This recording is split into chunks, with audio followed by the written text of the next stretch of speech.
Hello, everyone, and welcome to Art of Citizenry Podcast, where we navigate the complexities of doing good in an unequal world. I am your host and in-house educator, Manpreet Kaur Kalra.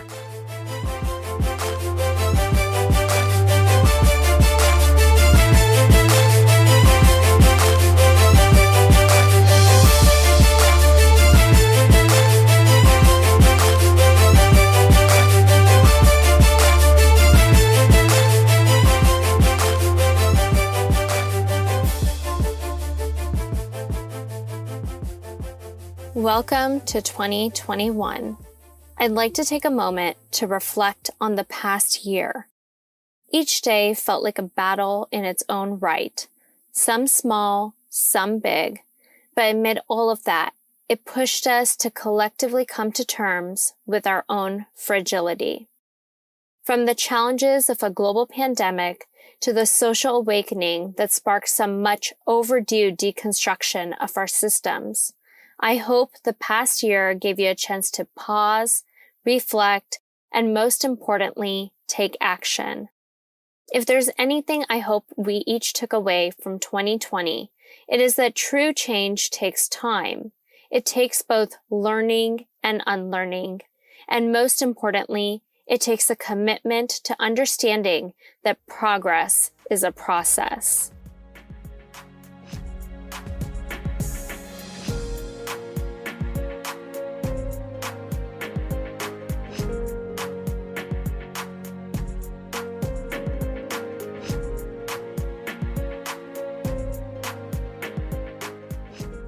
I want to start 2021 with an episode close to my heart.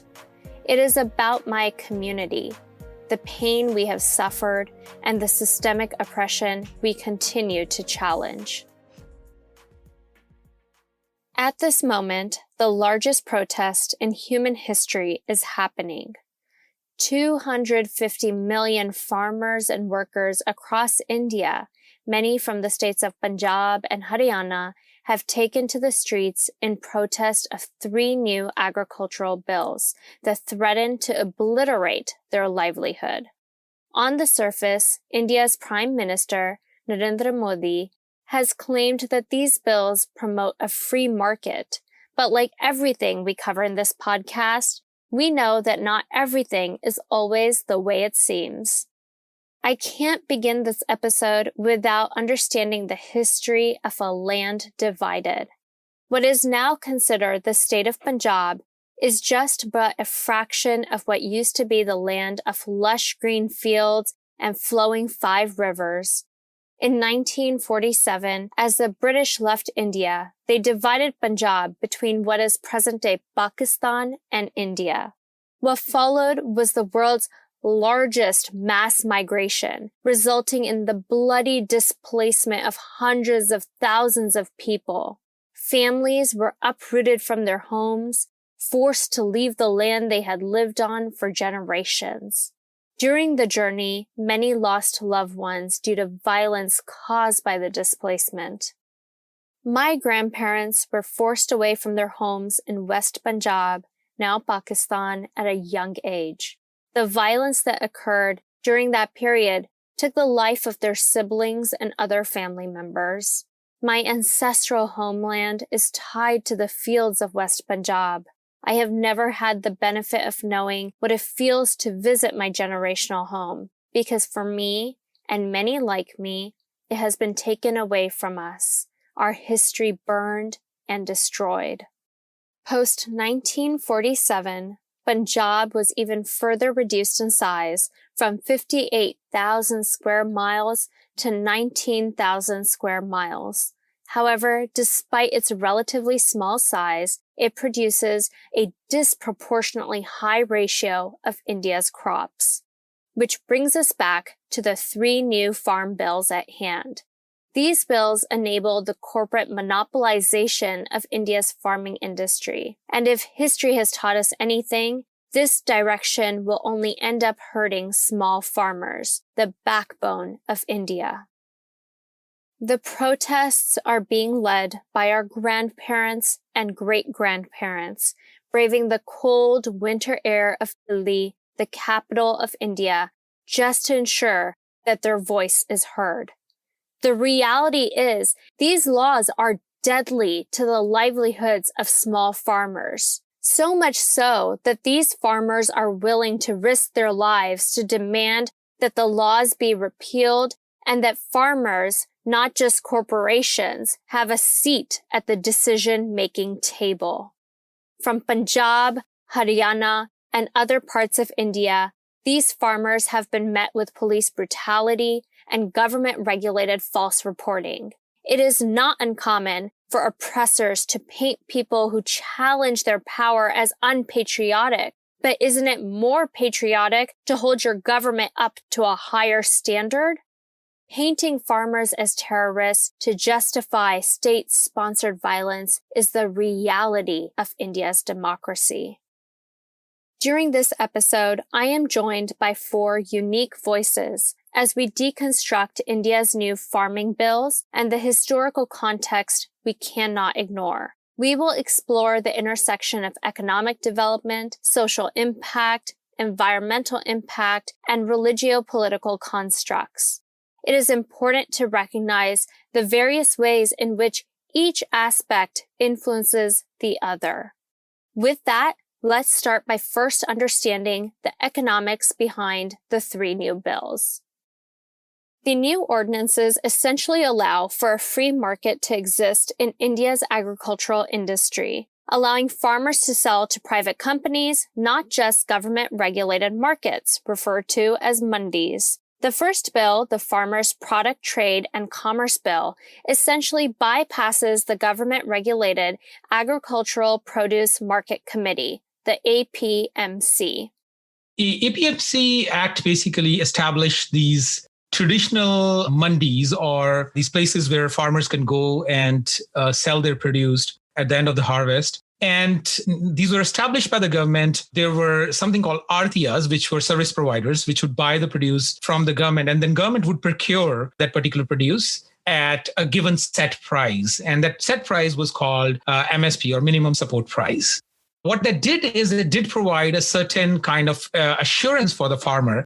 And all of this started back in the 60s, when India didn't have enough produce to feed its ever-growing large population. And it was importing a lot of grains from the rest of the world, especially, North America.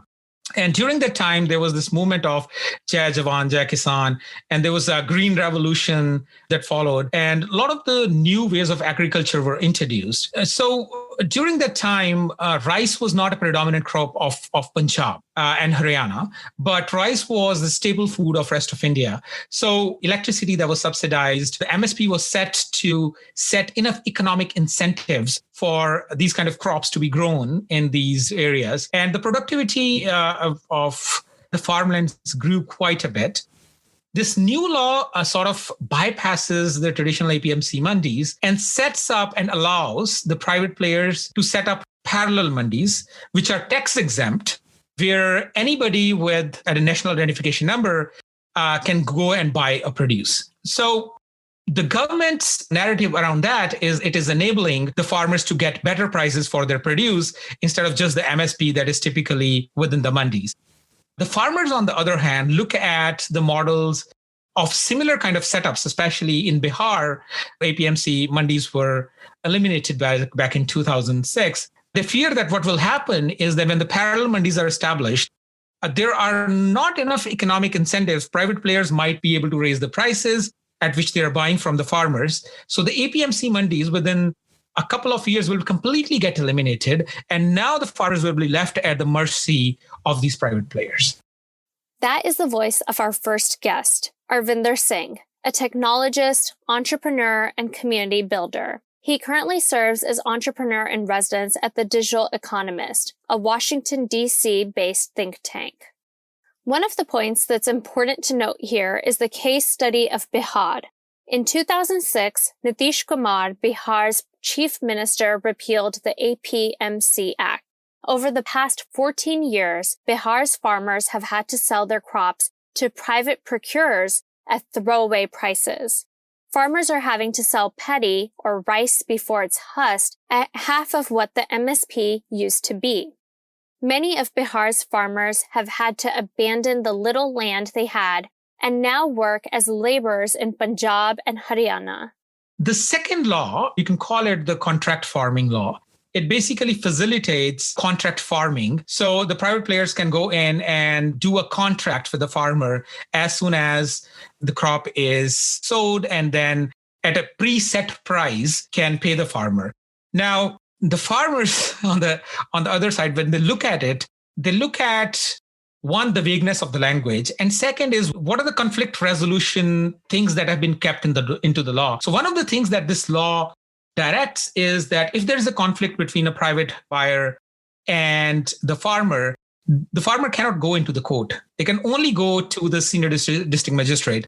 Now, the farmers fear that given there's a lot of corruption and bureaucracy and red tape in India, it'll almost become impossible for the farmer to get a fair shot if the other party walks away from the negotiation.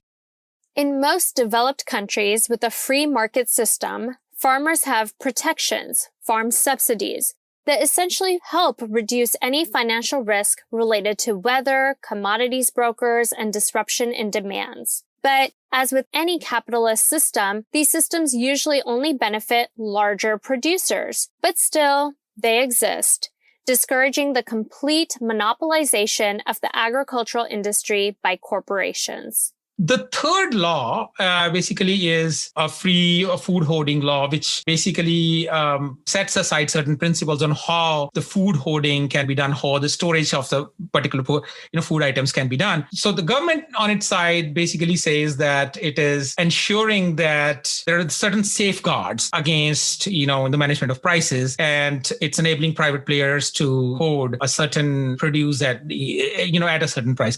The farmers on the other side fear that what will actually happen is that their produce will be purchased at a much lower price, and then during the time of shortage, the prices will be raised.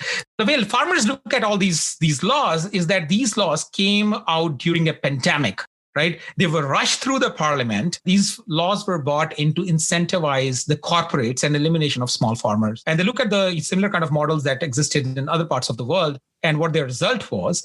And given that India is predominantly, or at least was, and slowly it's changing, an agrocentric economy, the farmers feel that this is completely going to change the way farms are being managed.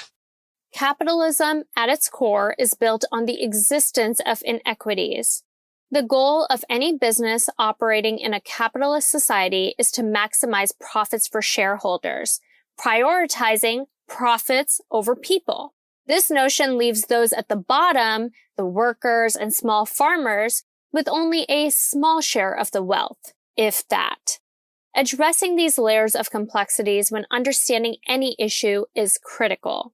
India back in the 90s was 70% rural communities and 30% urban communities. The way governments are looking at it and the way smart city projects are projecting it, they want to look at it as the reversal of that 70-30 ratio by 2040. So what the farmers fear is a lot of these laws are being brought in to accelerate that process where rural land holding small farmers will have to become dependent and go out to cities and become urban dwellers away from their farms and houses to go and work. So I think there are just a lot of layers to what is being talked about and a lot of layers to the fears that the farmers have. But with free markets being the sign of a progressive capitalist society, why are farmers so upset? I don't think capitalism is the golden standard. It is always perceived as such. I mean, the cracks in this model of this capitalism as being the shining star of everything, of economics, that narrative it's showing cracks. And you see the number of protests that are happening in the US. Yes, there are definitely racial issues, but a lot of that is the issues with the power structure that are driven by haves and have-nots, the 1%ers and the rest of the world. And I think if you look at India as a country, it's very community-based country, especially the rural areas. And even the practices within India, they're not typically driven by the kind of structures that you see in a capitalistic society. Being a Sikh, I would give you an example of the idea of langar. This idea of langar, that there is this community comes together, builds a kitchen, and anybody and everybody can come and eat. Where are the profit incentives there? There aren't many. if you live in a typical village, right? Like I grew up in a village, and we had a bog, which is an orchard. You would see that people from the village would sometimes, come and eat fruit. It was like the demarcation of personal property and private property is very different in community-based countries. And I think the economics of a particular country has to be grown there. If you try to import it directly from another country, those models sometimes fall flat. The issue with the cookie cutter approach is that we fail to acknowledge the complexity of layers that exist in any given society. We see this with social entrepreneurship as well. To assume the same approach to economic development can work in any country is naive. We must recognize that sustainable development and change requires understanding the nuance surrounding why a society exists the way it does. That requires deconstructing the layers of deep-seated cultural and often even religious influences. While capitalism on paper has its pros, the way modern-day capitalism is built, it not only furthers but benefits from social inequities. Capitalism, as we see it, currently centers corporate profits. I think there are certain flaws. And if you're going to look at future, it's human-centered. And if you're going to look at human-centric economies of the future, where there are less conflicts, you have to look at not just from the point of profit-driven markets, but you have to take into account the ethnic aspects of it, the human aspects of it, the localization aspects of it. What is wheat and rice in India is corn in the United States. Let's take a moment to step back and reflect on the environmental factors at play when we think about agribusiness. In the United States, when driving through the Midwest and Great Plains, you cannot miss the sprawling corn farms. Corn has become a staple of the U.S. farming industry because of its versatility. While it can be used to make food like cornmeal, its primary use in the United States is for ethanol, animal feed, and high fructose corn syrup. Corn receives more subsidies from the federal government than any other crop. It also consumes a large amount of freshwater resources and 5.6 million tons of nitrogen in the form of chemical fertilizer, which gets washed into our lakes, rivers, and ocean, ultimately hurting the ecosystem. What has happened in regions such as Ohio is that the farming industry is no longer working to feed people. Instead, it is working to simply sustain in whatever way possible.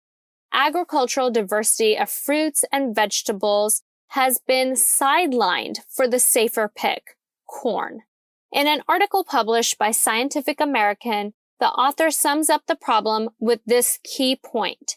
It would be simply wrong to blame farmers for any of these issues. In this economic and political landscape, they would be crazy not to grow corn. Farmers are simply delivering what markets and policies are demanding.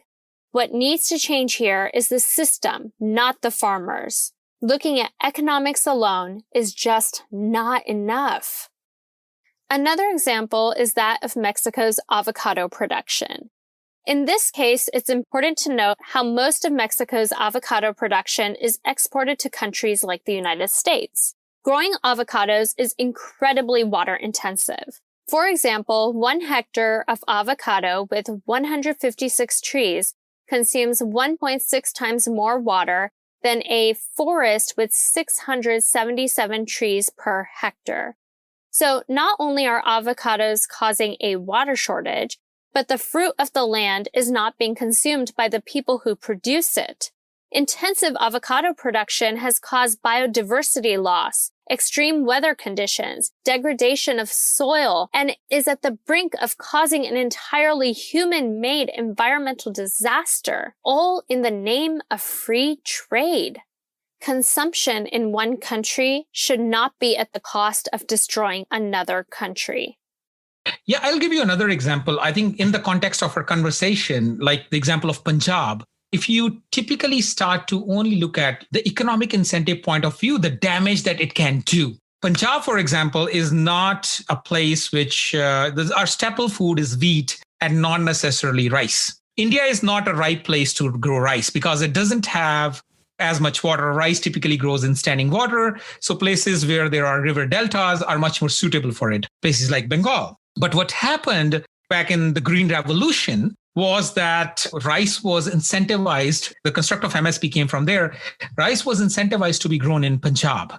Now, when Punjab didn't have the kind of standing water that you require in hot summers, electricity incentives were provided to pump the groundwater and grow rice in Punjab. What also happened during that time to increase the productivity and use non-native seeds, use of a lot of pesticides was promoted, right? Agriculture University was set up and they were promoting, pesticides, use of pesticides. Now, fast forward 3 decades.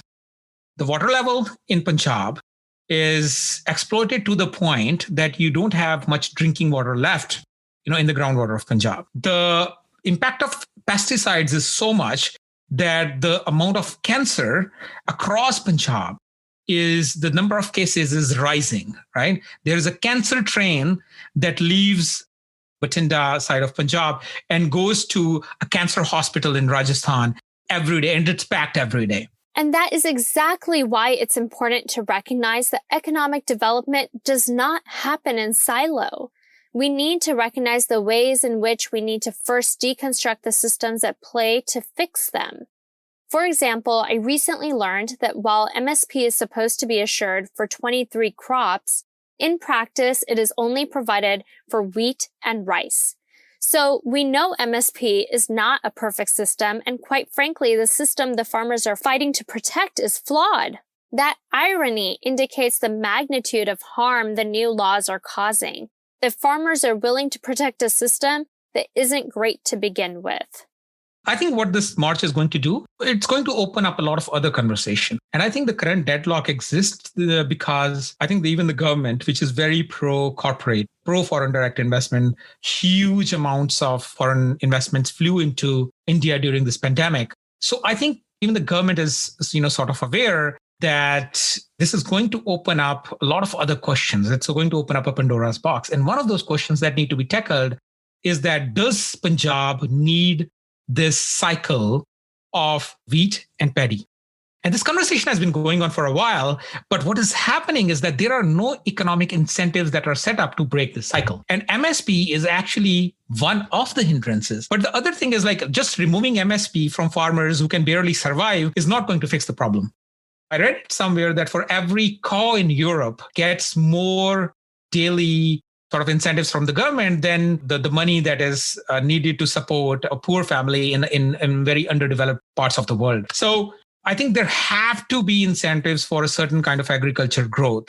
I think there are a lot of different questions that will come out of this march. One of the questions that is definitely going to come out of this march is the idea of federalism that has been always in the conversation in undertones in Punjab, right? In the last 60 or 70 years, right? There have been revolutions in Punjab that started with it, and they were suppressed.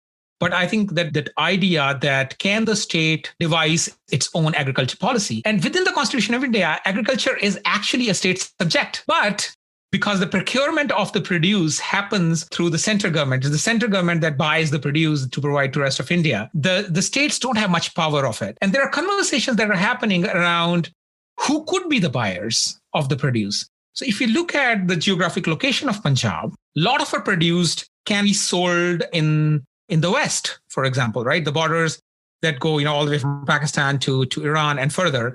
But that is a tight border. A lot of Indians believe that trade doesn't happen between India and Pakistan. Huge trade happens between India and Pakistan, but it happens through the ports of Bombay and Karachi. So the community that controls a major section of the businesses within Bombay is the Gujarati community. It's one of the affluent communities. And it's the same state from where the Prime Minister Modi comes from. So you have a lot of layers of these political aspirations. You have layers of these economic aspirations.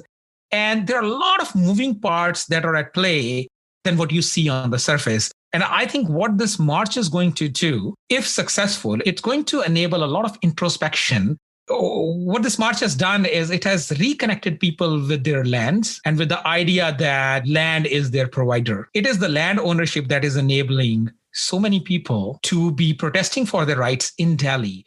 Similar to corn subsidies, MSP was essentially set up to incentivize people to move away from their traditional crop cycles. As a result, the agricultural diversity of Punjab has over the years vanished.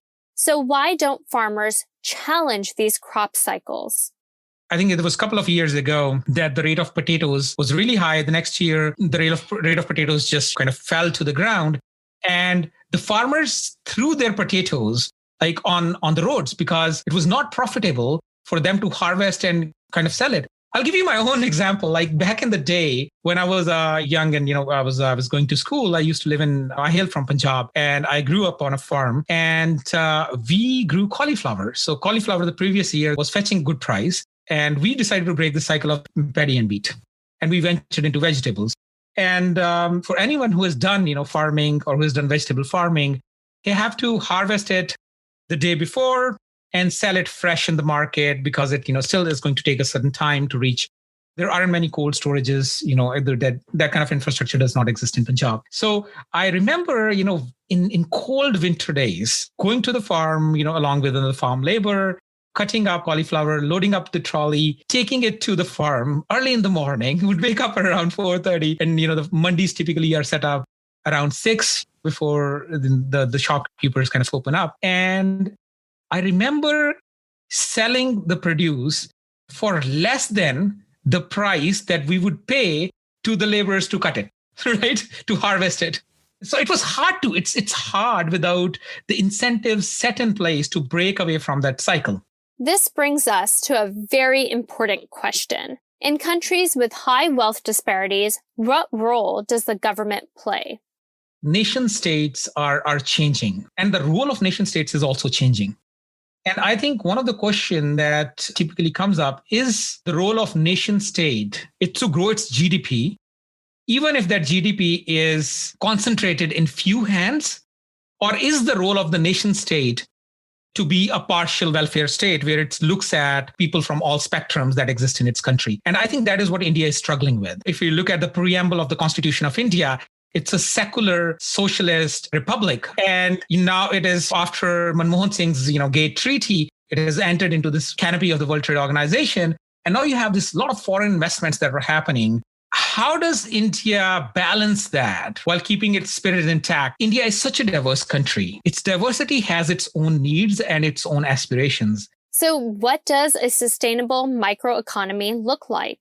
I think the sustainability component, there are different layers of it. And I think I'm hoping that post this whole uprise, these would start to get addressed. The sustainability has to come if we start to look at what are the crops that Punjab needs first and foremost. And maybe, if there is a government that comes into power, which is Punjab oriented, it's unfortunate for Punjab that every subsequent government which has come in Punjab typically played as a role of being a shadow government for the center and wasn't typically focused as much on what are the needs of the state. So I think if a government comes into play, which starts to look at how can we incentivize, how can we measure what are the needs of Punjab, what is its consumption, now can we incentivize growth of those kind of produce or vegetables and diversity of crops within Punjab. Now, what that eliminates is, the farmers don't have to sell too far away from where the produce is being produced or being harvested. And it also ensures that there is enough diversity of crops. So I think sustainability and diversity kind of goes hand in hand in terms of crops.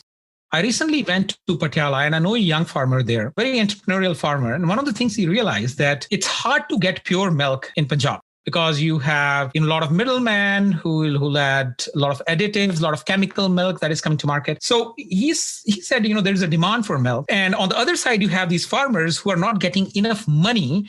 It's not become profitable enough to raise cattle. So what he did was he went to these farmers and he said, okay, you're getting 40 rupees for every liter of milk that you sell. I'll give you 50 or 60. What I do want is a certain quality of milk. And then he, opened up a shop where he would provide good quality milk, and he would charge 1.5 times of the regular price. The farmers were happy and the consumer was happy. A lot of people would argue that some of this thing is being done by the current farm laws that are being proposed. But what is different in this case is that there is a human connection that does exist between the farmer and the consumer. And I think it is those kind of changes of sustainability. So now this guy, he's a beekeeper himself, and he started to look at honey and shahad, and he's getting into organic wheat. And so I think those are the kind of movements that need to happen in Punjab. And I think for that matter, in any place which still has some sort of agro community left. In my last startup, we used to help different cities trying to look at how the demographic of the city was. And one of the things San Francisco was struggling with was a lot of these large tech companies were coming in and they were taking away these small foundries, these small mom and pop shops. And the city was concerned about what will happen if there is exodus of these people, of these families, and only people who are coming here to work and leave. What happens to the culture of the city? And I think exactly the same thing needs to be thought about. What happens when you eliminate small farmers from the farming, from agro communities? What happened to the culture and, the lives and and the spirit of the place? And I think this farming protest that is happening, hidden in its unconscious mind, is that fear. And it is that fight that is happening on the ground, even if nobody's talking about it. Understanding the role of cultural identity and its connection to the land is critical. In 1947, as the British left India, they dismantled the region of Punjab with the support of prominent Indian politicians, including Mahatma Gandhi, who allowed for the bloody displacement of hundreds of thousands of people. This event and subsequent events left a lasting mark on the people of Punjab. It left the state in a constant struggle for self-preservation. I mean, it's a completely for a different discussion of what actually happened in 1947, right? That in itself there's a lot to unpack. But I think what you did see right after 1947 was most of the Punjab, after 500,000 deaths during the partition, where two sides of the Punjab was partitioned into two. The population that had lived there for such a long period of time, went through a bloodshed. So right after 1947, you didn't see the kind of separatist uprising. And the reason behind that was this hope of being in this union while still maintaining their cultural identity. And what you saw in the subsequent years, in the division of Punjab in 1966, and then in 80s and 90s, was you saw this consistent struggle that happened between the nation state and the state of Punjab. I would also like to acknowledge, I think the rampant use of drug use that also happened in Punjab was because of the sense of loss or the sense of defeat that happened post the struggles of 80s and 90s. There were two escapes that happened out of it. One, people completely rejected, what was happening. People tried to forget what happened in 80s and 90s, and they fled Punjab. So you have a huge diaspora that exists now. And the other was you saw a lot of people going into drugs. But I think it was the nationalism that pushed Punjab to its extreme. And I think what came back was this, spring bounce. So you look at the narrative that is fueling this march to Delhi. You hear a lot of the leaders, they're basically saying it's a farmers' march, and it is. It's including everyone. It's inclusive. But the ethos that is driving it, you see Jaikaras, right, which is the Sikh cries of, war, or you also say, Sikh cries of victory. And whenever people are they're referring to the example of the Sikh history. Baghel Singh's march through Delhi, Baghel Singh's conquer of the Red Fort. So I think the paradigms that are being taken where people are driving these energy to break a narrative that was, 6 months ago was looking unbreakable. And I mean, if you look at it, it's 2% of the population that started a movement that has now, incapacitated one of the largest democracy. And it's a peaceful protest. The Punjab and other communities, other farming communities have gone there and opened up langars, which are like free food kitchens, where not only the protesters are, breaking bread, but even people who are farm laborers from other communities are coming there, breaking bread. They're offering food to even the policemen who are there to stop these protesters. And also, I think the narrative is breaking. BJP, which is current ruling government in India, spends a huge amount of money both in its digital campaigns and in owning, many of its members own the media houses within India. And that narrative is being broken in such a democratic way, because the experience that people are living, interacting with these farmers who have gone from northern parts of India to the capital. And I think the warmth they're providing to people who are interacting with them goes completely against the narrative of separatists, of terrorists, that the media, the national media, which is under the influence of the current ruling government wants to push forward. If India is going to remain a democracy and not become a theocratic dictatorship, then I think this is going to prove a very healthy dose of how a vibrant democracy looks like. Your farmers are our producers. No community can survive without the role of farmers. And I think if you're going to look at healthy nations of tomorrow, they have to look at what is the kind of farming practices that we are promoting within our own community, and what are the kind of farming structures that we are enabling. And if you feel empathy towards, small farmers, I think wherever you are in the world, it becomes your duty to raise your voice and to empathize with farmers and to raise your voice for the rights. Now that we understand the economic impact that farmers are facing in India, let's take a moment to unpack the Green Revolution itself. The Green Revolution began on the other side of the world by an American scientist named Norman Borlaug, who began conducting research on wheat in Mexico in the 1940s, over 20 years before the Green Revolution ever arrived in India. Borlaug created a new strain of wheat called dwarf wheat that resulted in increased crop production. While this yielded its fair share of benefits, it also set the stage for problems we are seeing today. My next guest, Phavanjit Kaur, is passionate about social justice, politics, and building sustainable habits and solutions. She is joining us from Malaysia. The Green Revolution was introduced in India to help it be self-sufficient in terms of food. And so this was in a time when, India just achieved its independence and they had a certain reputation to play in the international stage. And we can already see that even in the fact that it's pressured by international parties like the US, it was also pressured a little bit by the World Bank and Ford Foundation, Rockefeller Foundation to introduce the Green Revolution in India. And then when you go back to the national level, then the government implied a lot of policies towards the Punjab farmers in particular. Punjab was actually the first site for the Green Revolution to take place in India because of the reputation that they have with farming and agriculture. And of course, it's also a fertile place. The thing about the Green Revolution is that it promised self-sustainability to India as a nation. Instead of having to import crops to feed India's exponentially increasing population, India would be able to produce enough crops for the masses. This led to farmers being forced to use specific high-yielding seeds, which they were forced to purchase along with the necessary chemical fertilizers at retail price, not wholesale. So what we saw during the Green Revolution is that the agriculture economy of Punjab was co-opted by the central government.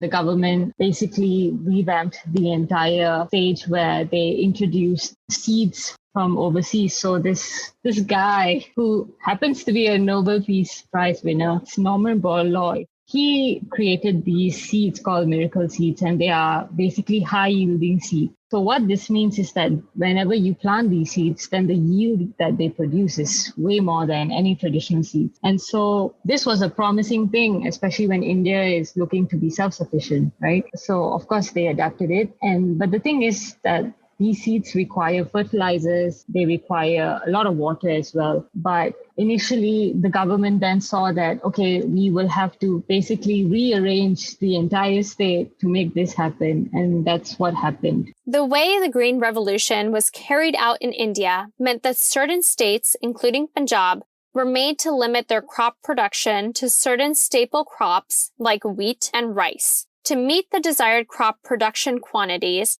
farmers had to rely on these new seeds instead of the seed varieties they had been using for generations. It also meant that farming suddenly became more expensive since the seeds required more water and the addition of heavy amounts of fertilizer. Each year, farmers had to take out larger and larger loans to make that initial purchase. In theory, that would result in increasing revenue for farmers. But without stable pricing for their crops or predictable yields, farmers were stuck absorbing increasing debt on off years. And at that time, it was just after the World War II. So there's an influx of companies internationally. And so they saw it as, okay, it's a good place to make business. And they came in and, started selling fertilizers. During the war, nitrogen was one of the prime components of explosives. The U.S. government built 10 new plants to supply nitrogen for these bombs. After the war, these plants produced ammonia for fertilizer.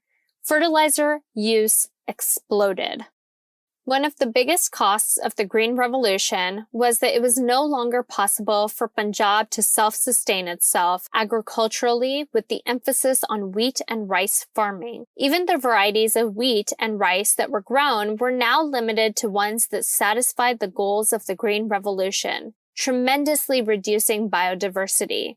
This was, in many ways, driven by American interests, with an American scientist and American companies pushing American seeds. The repercussions are still being seen today, where farmers are using these fertilizers for more yield because obviously they want income, they want to, bring food to the table. But the health concerns that come with it is also something that the government overlooked. Some would even say that it's a systemic, the fact that, Punjab has always been a very contentious place since partition. So these are some of the things that we can see how power plays between corporations, between farmers and the state. And then in terms of irrigation, I feel personally that was the peak of power play, because this really showed how the government basically just took all matters to itself, even completely disregarding the state government, in rearranging Punjab's water resources. The 1966 Punjab Reorganization Act was put in place, whereby Haryana and Himachal Pradesh were separated from Punjab, making it even smaller and coercing it to share its resources. And obviously, this really angered a lot of farmers.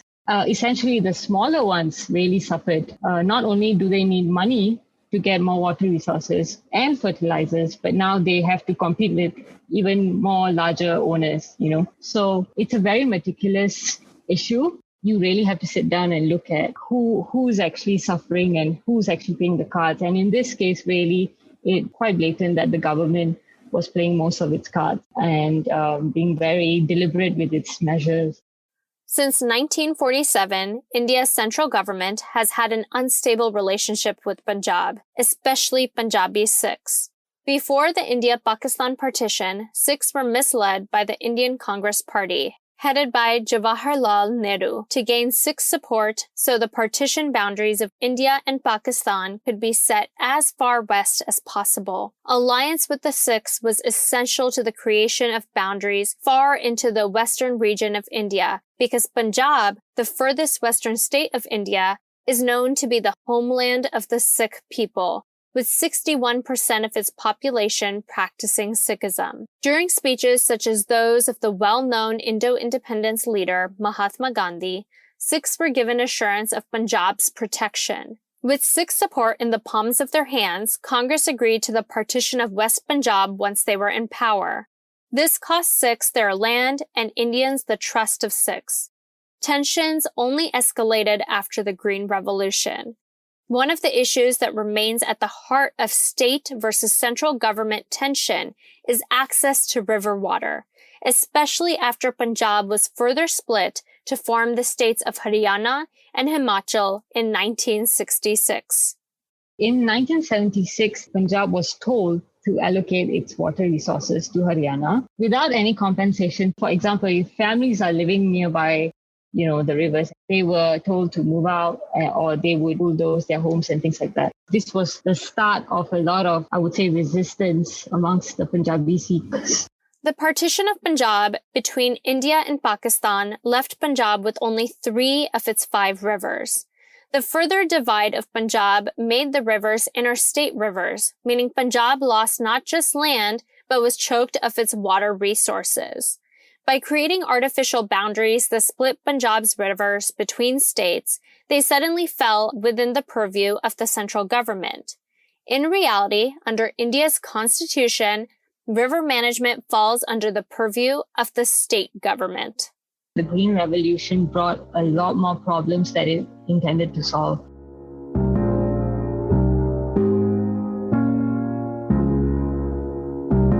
I'm trying to make it to a land of promise. The how is the sweat on my brow when hands are honest. I don't need much, my plans are modest. Saving money so that my kids will have for college. Staring at the map, looking at the land astonished. It's all feeling is out of reach, is the hand of God is. I was trying to make it there. Pull up my stakes and no mistakes are clear. I know to never put my faith in fear. Waited on opportunities, hoping that they'd appear. And we play by the rule and see politicians to break them here. So I branch out, never was a beggar with my hands out. My ethic is first in and last out. My name is Amrit. I also go by Noise. I am a rapper, spoken word artist, community organizer, and I just released my first book on November 30th. Outside of music and outside of art, I work in the mental health field. My next guest recently released his book, Keep Moving On, an intergenerational memoir that captures the Punjabi Sikh migrant story while drawing parallels between our past and present.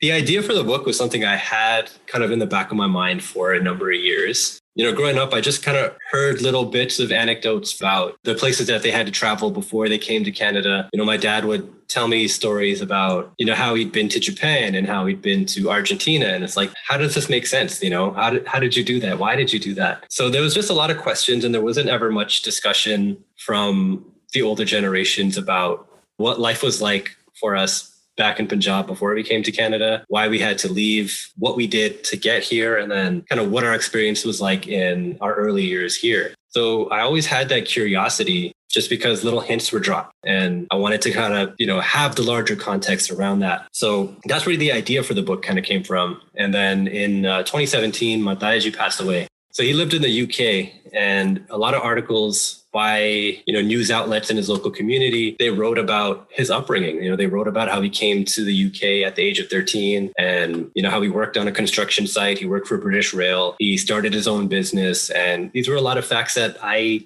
didn't know, the facts that weren't shared with me. And it really just kind of, I guess, put a bit of a fear in me that, if I were to lose my parents, their stories would be lost with them. There would be so much that I never got the chance to learn. And so really the push behind the book, or what really motivated me to act upon this idea that I had, was wanting to document their stories, wanting to know what life was like, back in the 50s and 60s when they were kids in Punjab, why they left, how they left, and then what was it like here in our early years growing up.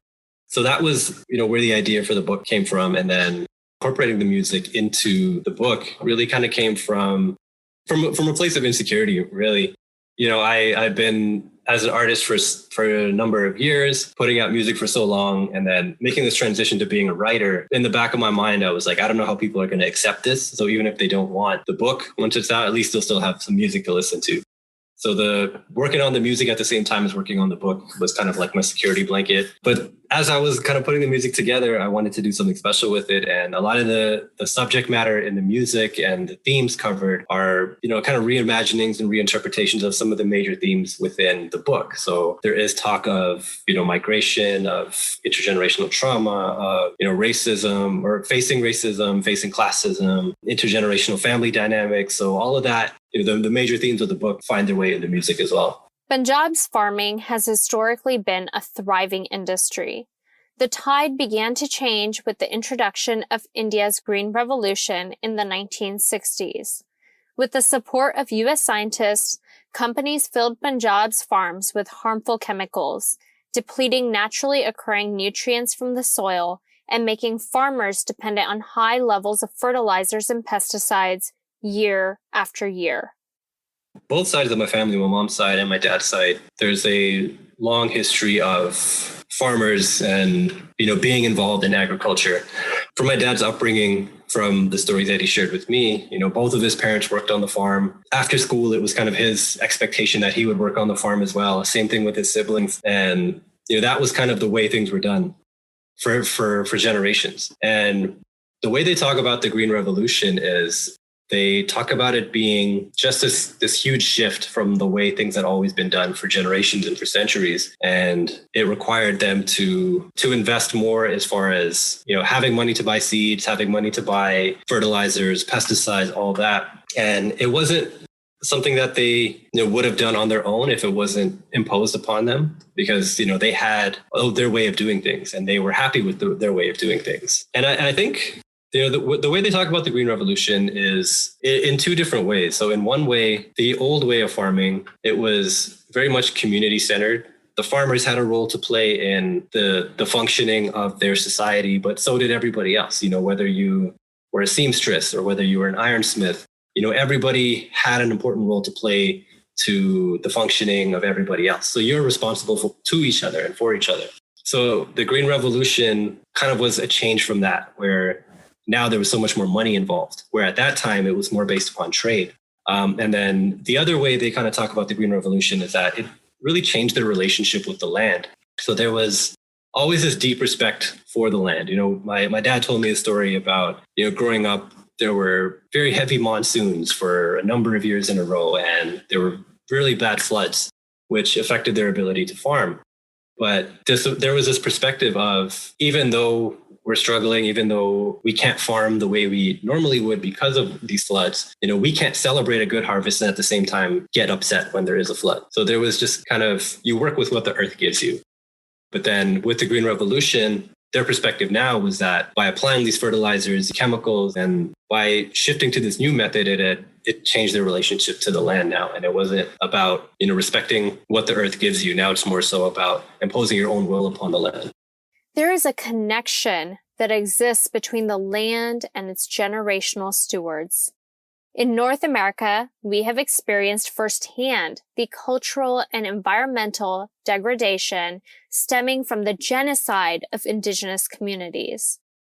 These are communities that have historically cultivated regenerative and healing relationships with the earth. In the case of the Green Revolution, you touch on how generational knowledge of farming was replaced by new methods that instead depleted the land and people of Punjab.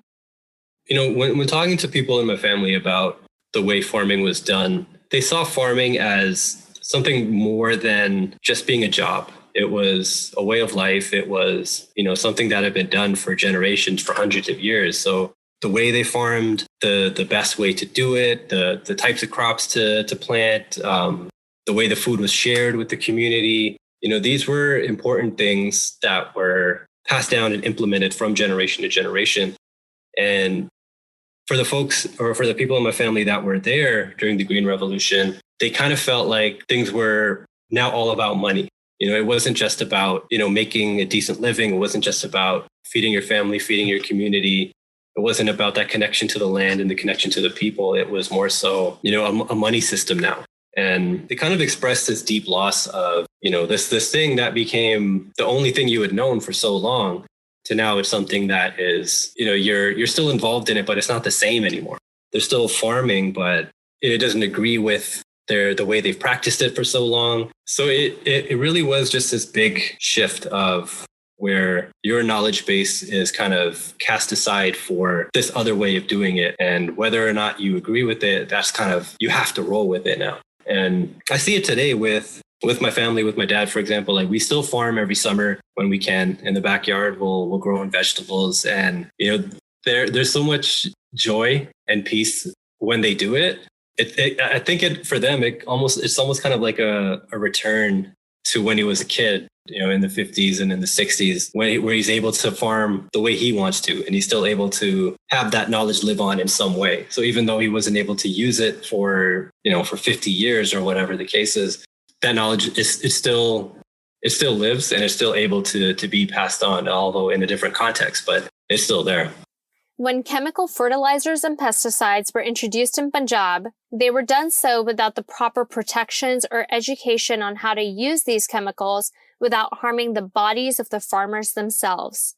Nonetheless, Punjab has the highest rate of cancer in India.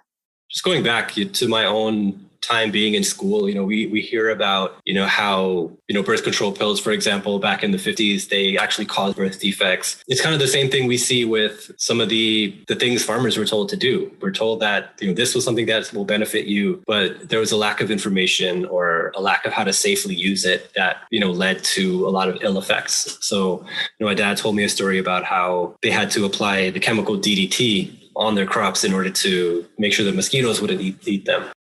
And, we see that play through now where, a lack of information about how to safely use these chemicals or the harmful effects and the side effects of these chemicals, it's impacted the soil of Punjab. It's impacted people as well. We see higher cancer rates in areas that have more, pesticide use or more fertilizer use. So it's a scary thing to think about it, where, a lot of farmers believed in what the government was telling them. They kind of went along with these practices because they thought ultimately it would benefit them. But as we see throughout the decades, it's just been very harmful from, a health aspect as well as from an economic aspect, because so many people, to buy the seeds, to buy the fertilizers, they had to go so deeply into debt in order to keep up with all these changes.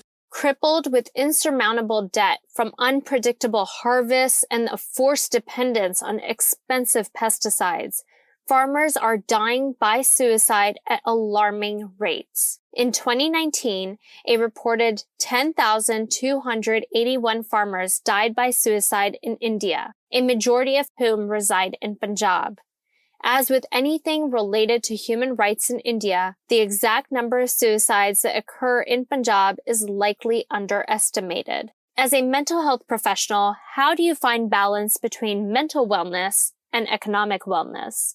I think it's a challenging conversation because Punjab and a lot of places in South Asia in general, or a lot of places in the world, we even see this out west, but a lot of places there is still very much so a heavy stigma around, talking about mental health.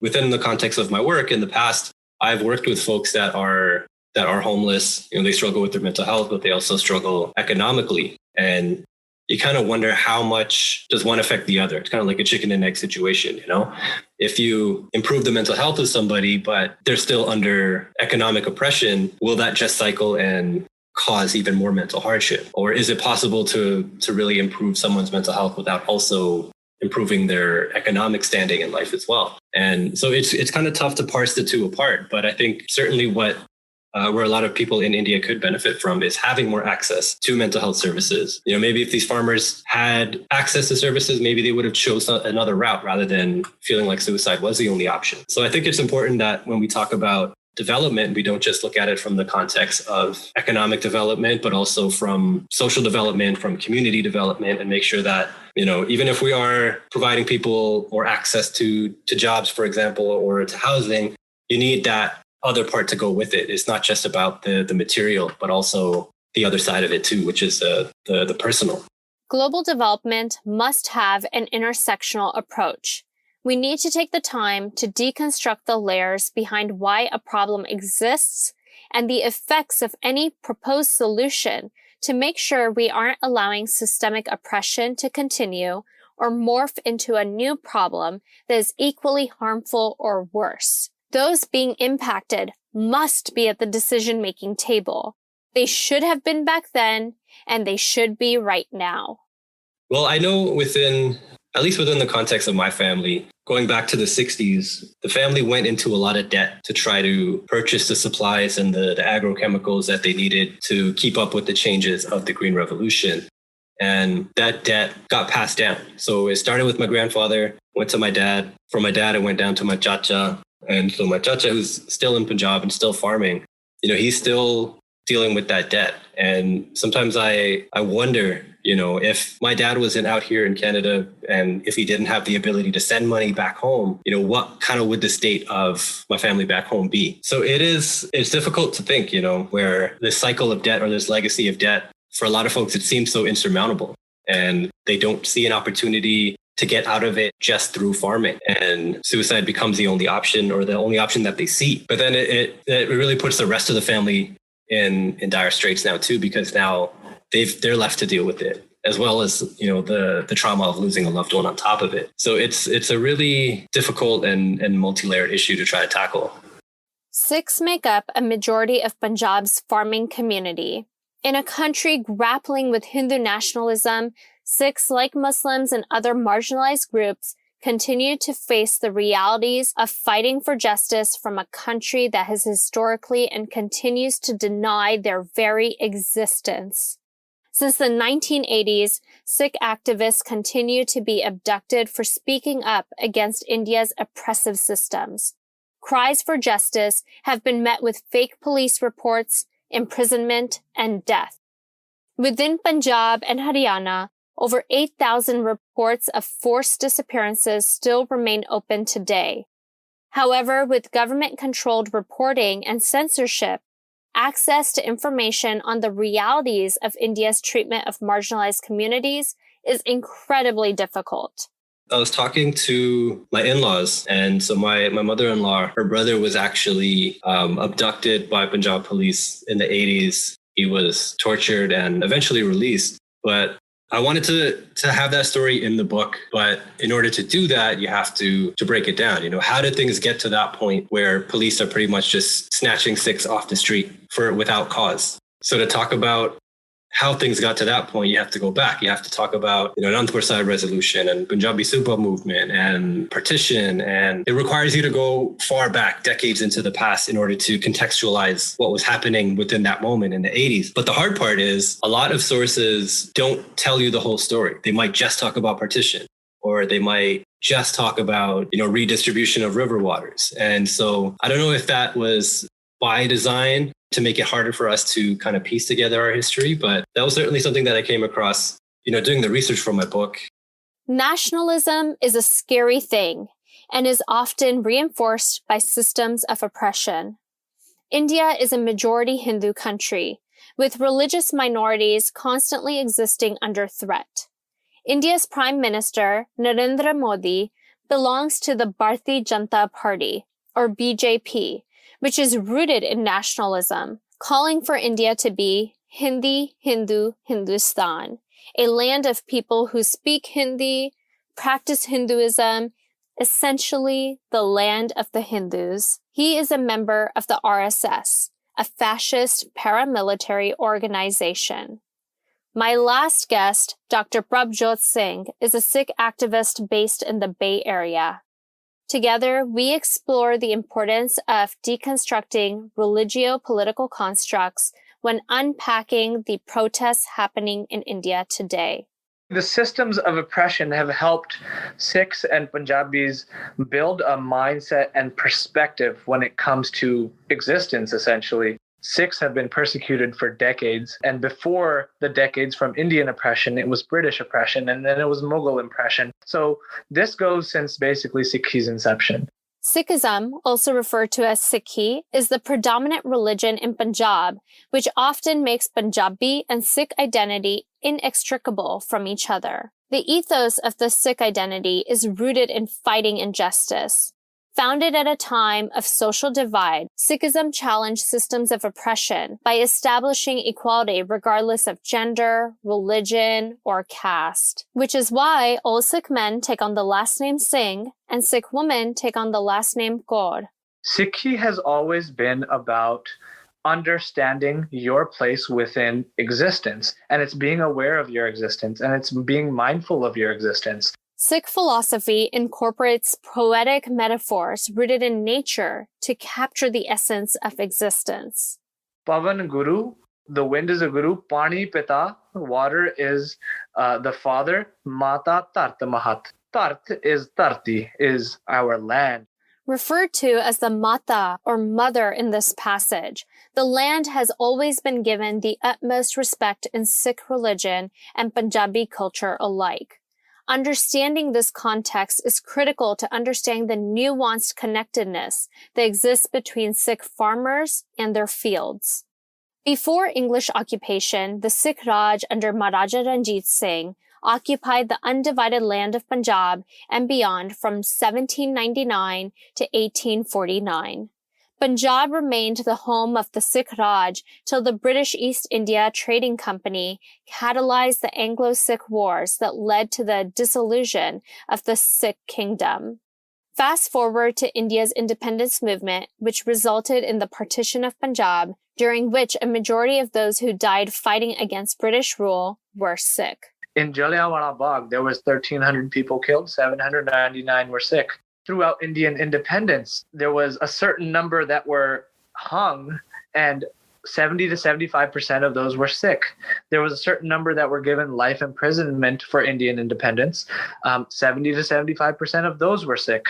Sikhs are less than 2% of the population of India, yet they're making these huge sacrifices for causes that they believe in. From the partition of Punjab in 1947 to the events leading up to the Sikh massacre in 1984, Sikhs have been constantly persecuted by the Indian state. One of the most tried and tested ways to erase a culture or community is by erasing its history. Absolutely. I think this has connections to ongoing cultural genocide that's going on. In 1984, when they attacked Harmandir Sahib, they made sure to burn the library where Sikh historical texts were. And part of that reason is once you erase history, you make it very difficult for them to trace their heritage. Sikhs have still persevered and survived, but that doesn't eliminate the fact of what the intention was there. And so Punjab has, through the way that it's formed, has become a state that is largely dependent on agriculture. And with these billionaires that are coming around with corporations, and they realize and they recognize that the projected numbers say agriculture will be a very profitable business in the next 10 to 15 years. And that's the direction it's going. So if now in 2020 you can make an investment that's going to really pay off many times over in 2035, that's something billionaires are willing to do. And it's kind of a two-bird, one-stone scenario in this case, because a genocide was occurring, and now you have the opportunity to not only benefit off of the disintegration of these people, but your intention in the first place was to lead to their demise, and now you get to profit off of it. So I think there's two prongs to this attack, and it's beneficial to anyone that endorses the Indian state's, the Indian government's way of thinking. And I would see that definitely in Prime Minister Narendra Modi, very well recognized as a Hindu nationalist, as someone that's working actively to make India into a one religion, one language, one belief system type of country. If that type of person has this type of opportunity, you can see how the farmer bills were created. The question of human rights in India is a tricky one. Before Modi became Prime Minister of India, he was the Chief Minister of Gujarat. During his time as Chief Minister, he sanctioned the killing of over 2,000 Muslims. In fact, he was banned from entering the United States from 2005 till he was elected into office as Prime Minister in 2014 due to human rights abuses. The reality is the Indian government's response to the protesters has been nothing short of history repeating itself. From being called terrorists to blackouts on fair media reporting, memories of India's government-sanctioned 1984 Sikh genocide are resurfacing, opening up wounds that never fully healed. Seeing the army deployed and the police brutally beating protesters is horrifying. It is forcing so many of us to revisit our community's past trauma and face the realities of our present. Survival is the name of the game, since thriving is a far-fetched dream. I see it as the final assault, because this is that nail in the coffin. After decades of oppression, you have committed a genocide against Sikhs, and in Punjab specifically. You've attacked the holiest shrine. There was a decade of disappearances where males 15 to 45 were just picked up and disappeared, and their bodies were never returned. There was Operation Shuddhikaran, which was the government sanctioning police officers to go from village to village and rape Sikh women and eliminate a generation of Sikhs. That was the intention behind it. Then there was the Bargadi Kand, where there was people protesting peacefully and shots were fired by the police and people were killed there. So this is not exclusive to farmer protests. The reason we're seeing so many farmers and so many protesters come out right now is because of this silent dissent that has always been within Punjabis against the central Indian government. There has been a push to separate Sikhi from the protests. However, as each guest has mentioned, doing so dismisses a lot of the nuance in how the two identities inform each other. The Indian propaganda machine is so powerful that we are afraid to call facts facts. We're afraid to call things how they are. So much false reporting is coming out of India. So what can those living outside of India do? I think the primary role we play from the diaspora is going to be narrative. What narrative are we successful in setting? Is it the reality, or is it what the Indian propaganda machine will continue to peddle out? There's a whole tie-in between Facebook investing in Indian companies. They just put $5.7 billion in Geo Industries, which is the largest telecommunications entity within India. And the CEOs of this Geo Industries are close friends with Narendra Modi. And Facebook owns WhatsApp, Facebook owns Instagram, Facebook owns obviously Facebook. So that kind of conglomeration of power is so tight knit. It's a very select few that are setting the narrative. These 80-year-old farmers sitting on the streets of Delhi, and they're considered terrorists by the Indian media. So it's important for us to set a counter narrative. It's important for us to set forth exactly what has happened to our people, aside from this facade that the Indian propaganda machine, that the Indian media, that the Indian government wants you to believe. This is not just farmer bills. This is a part of an ongoing genocide. These people are not terrorists. They're advocating for their rights. The protests happening in India are as much about land rights as they are about human rights. May it be Hindu nationalism terrorizing India's marginalized communities, or white nationalism storming the U.S. Capitol building. Fascism thrives on fear of the other. We must appreciate that rhetoric based in racial and religious politics carries great weight. There are layers of social, economic, environmental, and religio-political justice that we must unpack to understand the complexity of the protests happening in India. There is so much more to the story than what we see on the surface.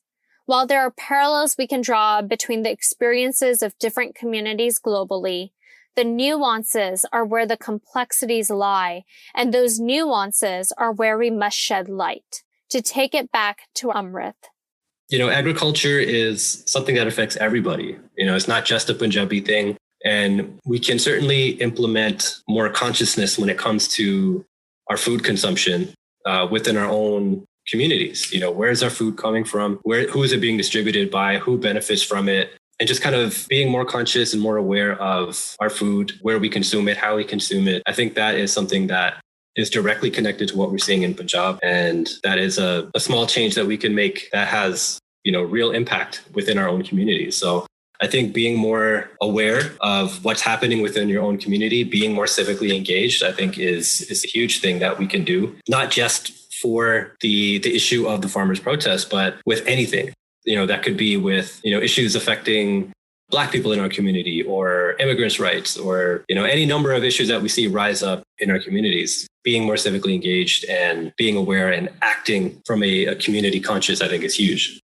With that, I want to thank all the listeners for tuning in to today's episode, and extend a special thank you to Arvinder, Phavanjit, Amrit, and Prabhjot for joining me and sharing their valuable insights. If you would like to support those protesting in Delhi, please consider donating to khalsaaid.org.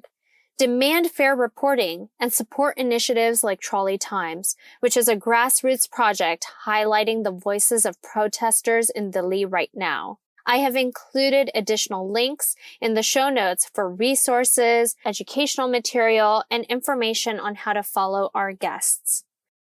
To learn more about Art of Citizenry and for information on future webinars and workshops, please visit artofcitizenry.com. You can also find me on Instagram at Manpreet Kaur.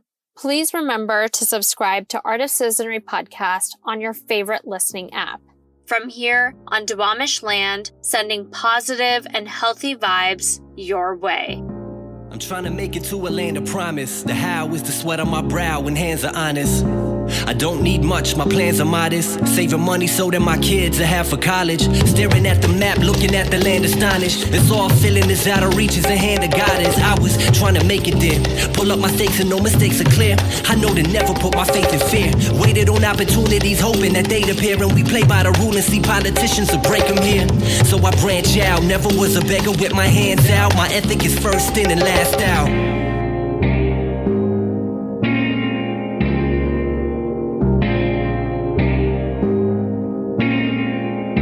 Though I don't know where to go, still I travel as I battle over stolen control. Still unraveling the road of my soul, feeling gravel that eroded the sole of my shoes. Moving in truth, I'm feeling fragile as my shoulders uphold the load of the globe. Been a pillow when the sky is falling, the bitter pill of hitting the ceiling of higher callings. Getting tired hauling all of this, and so I harness this frustration and fire to place it all upon the wrist. The face of mama lit the memories I hold. Hard to stay warm when out here it's 10 degrees below. No more carrying the legacies of old, they cemented over centuries ago. So every step ahead of me is destiny bestowed. What awaits wasn't meant for me to know. Changes for a better life than we know. We taking that long road for our children and our soul. Changes for a better life than we know. We taking that long road for our children and our soul.